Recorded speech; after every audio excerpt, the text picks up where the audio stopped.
Federal Ministry of Agriculture and Food Security has declared a 3-day fasting and prayer program for divine intervention in the country's agricultural sector. The Ministry of Agriculture and Food Safety issued the directive in a circular dated June 11 sent to its board members and staff, inviting them to participate in prayer session against nationwide hunger. The memo reads, all directors, deputy directors, assistant directors, value chain desk officers, and staff of the ministry have been invited to gather for collective prayers under the theme, Divine Intervention for Protection and National Development. The 3-week-long program has been scheduled to hold every Monday actually, for the rest of the month. According to the circular, staffs are expected to show up at work fasting on the selected dates, starting from next Monday through to the remainder of June. Many Nigerians have been plunged into acute hunger in the past 2 years after harsh economic policies by the decision of the present administration caused a significant hike in food prices across the country. Under Mr. Tinubu's administration, attacks on farms continued to increase, with farmers often forced by terrorists to abandon their lands, causing nationwide food shortages. Well, I want to get your thoughts on this, Barrister Kuro, on this statement. We don't need to embark on prayers for us to do the right thing. The people who are embarking on prayers are they judiciously utilizing the funds allocated into that ministry? Ministry of Agriculture and Food Security. Are they judiciously utilizing the funds allocated to them?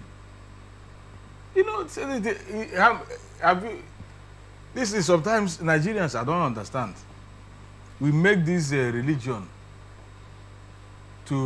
we are ridiculing religion, honestly. Instead of you to do the right thing, you say you want to go and start praying. What is the right thing that should be done, please? The right thing, they have also, they have mentioned part of it.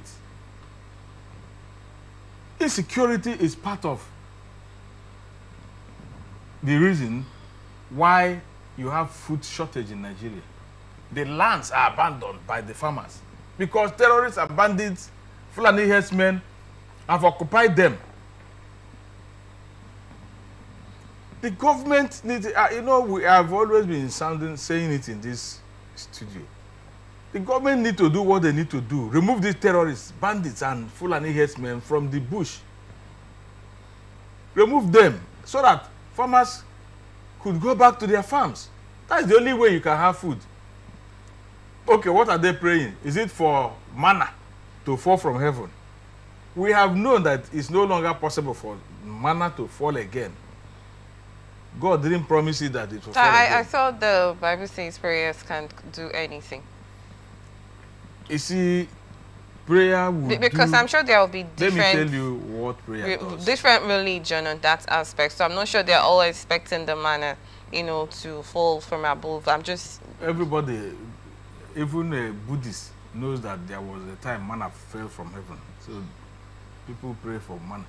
So you do not think that prayers will actually yield results in that? Let me tell you what you can do for yourself. Do you beg another person for it? No. You don't. For example, if you know you can, I've just said it, I don't know the example I will give. What you know you can do for yourself, you don't begin to beg another person to do it for you.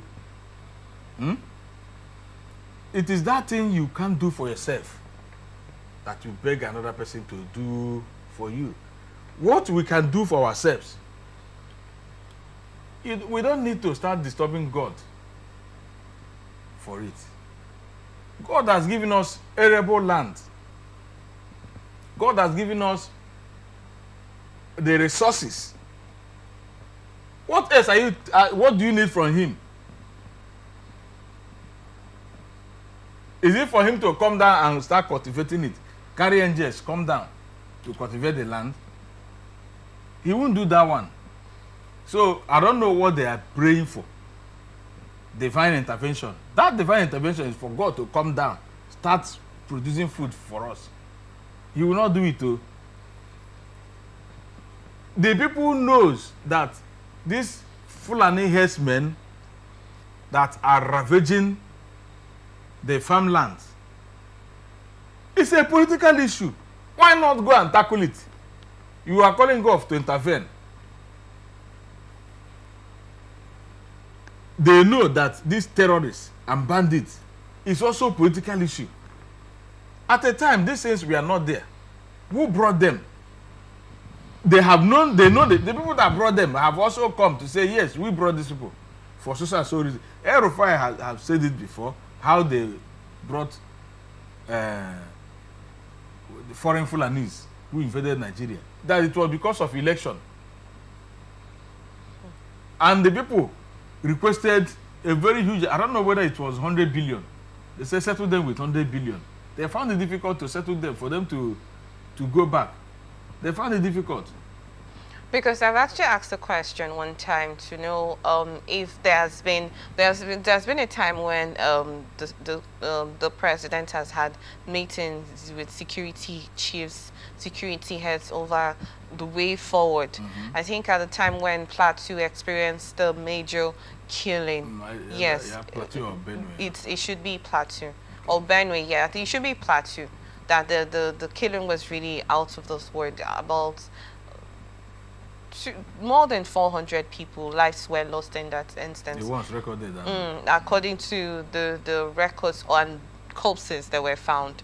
You know, so there were times when the president has had meetings and some security heads has, you know, also visited most of those states. And I keep asking the question, has there been time when there's been intelligence reports that there's been conversations with most of the terrorists to actually know what it is that they want, to maybe have a conversation?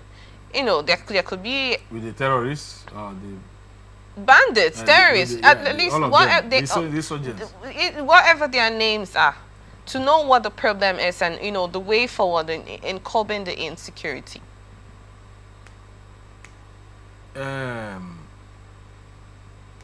You will only know it through their sponsors.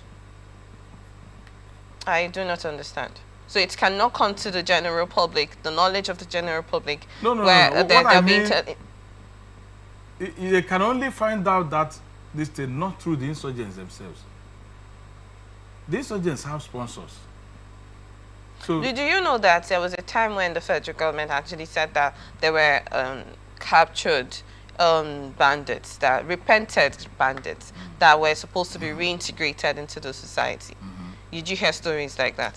So can't informations be passed in that light? I'm just saying there has been interaction. There has been means of interaction.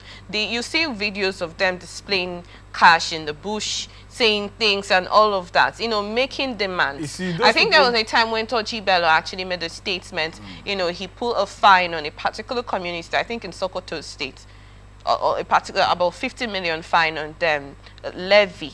That's the word he used. You know, so if he has access to the people, how much more the government having access to them to find out what they want in that instance? That's what I'm trying to understand here. Government, that's what I'm saying, that it's not easy to assess them.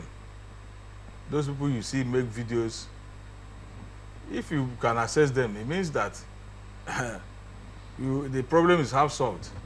But it's not easy to assess them. They only make video, put on the internet. You watch. Put on social media, you watch it. You know where they are. But their sponsors are known. They have sponsors.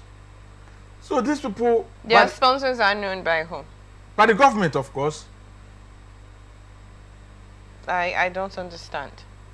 Have you heard the recent statements by Benue State Governor over allegations on certain people involved in that, in the insurgents? What did he say? He said some politicians are involved. So if he knows the people, and you're saying some people know people are involved. I'm just trying to think out loud. Why have they not been called out? What I'm saying is, not corroborating the statement of the governor that some politicians are behind them, is it not? They are the sponsors now. So does that mean that there will be no end to this? Let's just know where we're heading to, please. Is something similar to that until we have leadership. So that means this call by the Agric ministry for this prayer and fasting session will not yield any result. It's a waste of time. God does not listen to those kind of things. You know, it's not even a sincere. He himself knows that it's not sincere. Charity begins at home. He himself or the person involved, I don't know him or her. Are they sincere? They should start from the allocations given to them. How judiciously are they utilizing it? Okay. You can't be a corrupt person, then you want to communicate with a holy God. He will not answer anything. That's the truth. All right.